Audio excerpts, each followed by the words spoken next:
Tony! Mara Tony! Ikaw, anong trip mo?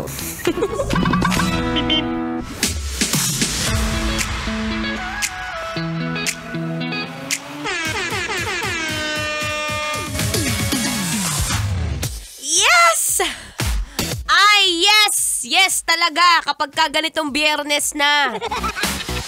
Sino ba naman ang ayaw ng Biyernes? Alam mo, sa lahat ng mga tao ngayon, paboritong araw, what?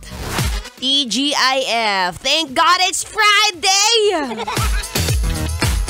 It's a happy Friday, kabisyo. Yes, I'm back. Eto pa rin, ang babaeng want to sawa. Ang babaeng takbo ng takbo, Wow! Sa isip mo. This is your daldalerang atleta, DJ Mara Tony. Para sa programang Lamon Love Trip. Trip, trip, trip. Yo, Trip lang. Trip. pakinggan nyo to. Bakit? Trip. Trip lang. Ayan, kumusta ka naman ngayon? Alam ko parang medyo malalim yung pinagdadaanan mo. Bakit aalis na ba siya?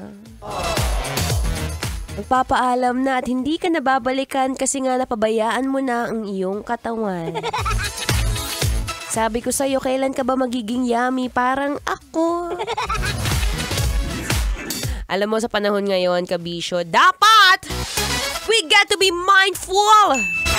We get to think about the things that we eat each and every day.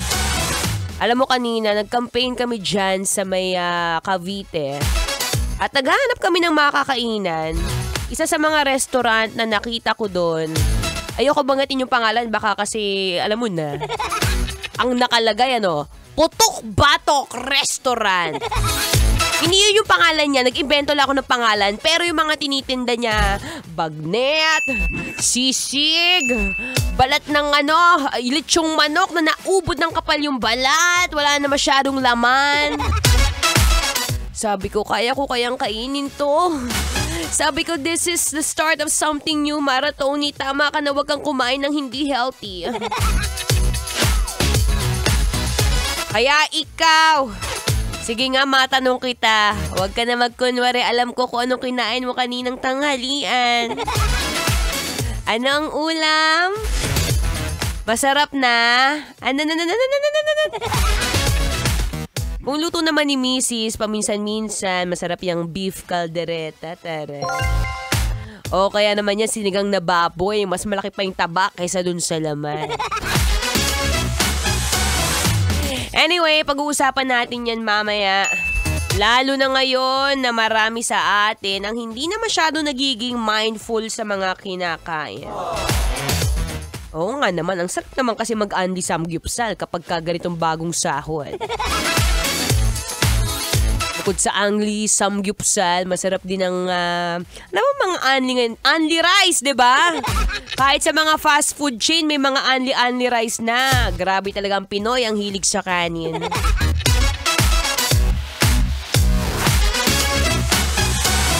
Anyway, ako pa rin ang inyong makakasama mula 3 to 6 p.m. yan. Usapang kalusugan, yes!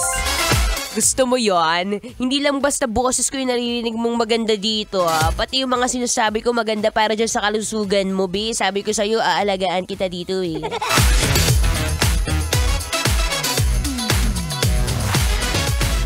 Wala bang hinihintay mo akong bumalik?